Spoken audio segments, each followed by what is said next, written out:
The first race was held on the 5th of May, 1950, to celebrate the completion of Mexico's Panamericana Highway. It was an open test of speed called La Carrera Panamericana. It was the equivalent of the Tough Man contest for race car drivers. A 2,000-mile road race through the wilds of Mexico. There were no real rules, no support crews, and very poor maps. The whole idea was simply to get from here to there as fast as you could. The Pan American was contested for only 5 years, from 1950 until 1954, but garnered instant fame for drivers and their vehicles. Many of the world's most famous drivers, including Juan Manuel Fangio and Phil Hill, came to Mexico during those years to test their cars, their skills, and their stamina.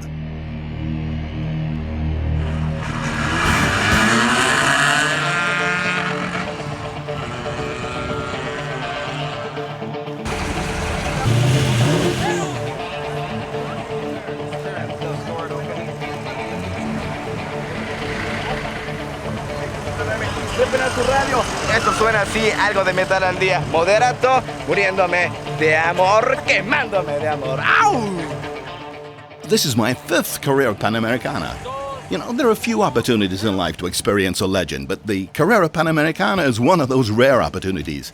It's the last open, top-speed road race of its kind in the world. There's about 100 of us, vintage race cars, each with a driver, a co-driver, and we all line up in southern Mexico to rally back to the border with Texas.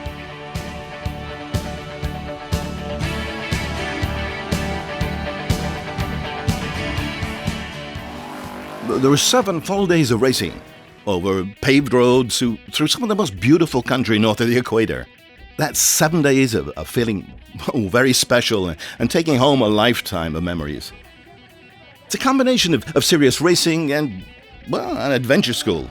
A true test of driving, mechanical skill, stamina, and patience. But most importantly, it's an opportunity to see an outstanding country and meet its gracious people.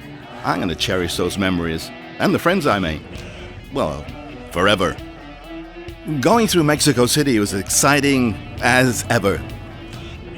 Several local collisions made detours necessary. You know, in the streets there are thousands of people cheering us on. I still have no idea how the police keep them off the roads.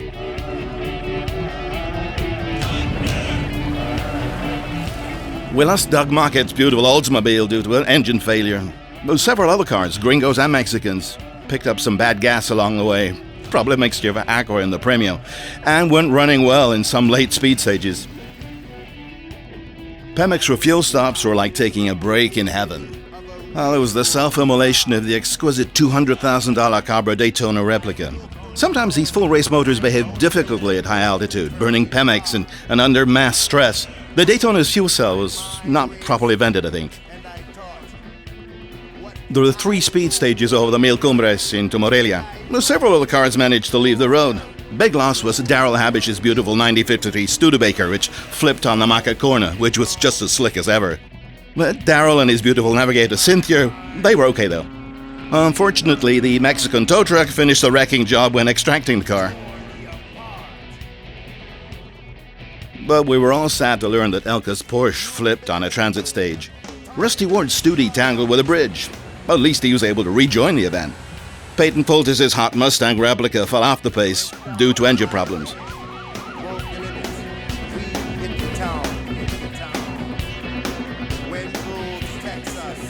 The crowd in Tehuacan was big, friendly, and very festive.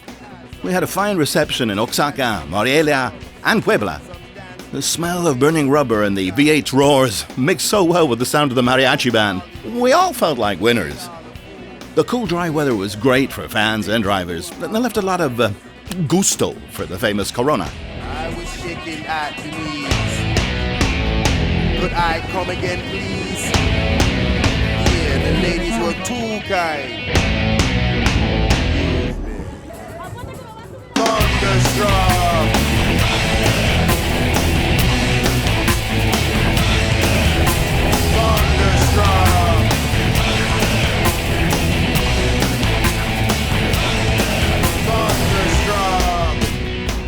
Heading back up Mil Cumbres, we lost Jerry Churchill's Oldsmobile.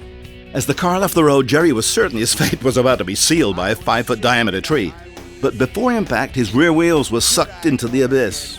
Well, like the rest of the car, About 80 feet down, where it flipped and snagged on a stump. But incredibly, only slightly bruised Jerry and Jim climbed back up onto the road to watch the race go by. It's a damn good thing he won the prettiest prize. No, the prize for the prettiest car from the fraternity before getting into the mud. We finished the day with the usual speed stages, a spot of rain, and 6 laps on the dusty track of the Aguascalientes. We lost 2 cars, including gentleman Jorge Silva on one of the seriously underrated corners. A couple of guys, one of them Sam Berg, found a way to spin on the track, eat weed, and still continue. The 4th place car, a snarly white Nova number 395, apparently failed to adopt this prudent strategy. Going hot into a curve on La Buffa, little car suddenly flipped and rolled over and over down the side of the road. It finished upside down. Yeah, man, it's alright. We're doing fine. Sure. The whole band of carreristas and hangers-on, including the walking wounded, really enjoyed following the little band and the mezcal bottles through the winding streets until it ended in the old bull ring at the Quinta Real Hotel. In those precious moments of relaxed comradeship, the grief, the pain, the financial burden, other worries seem to evaporate. Being alive this glorious night to experience this ceremony seems to justify whatever had come before.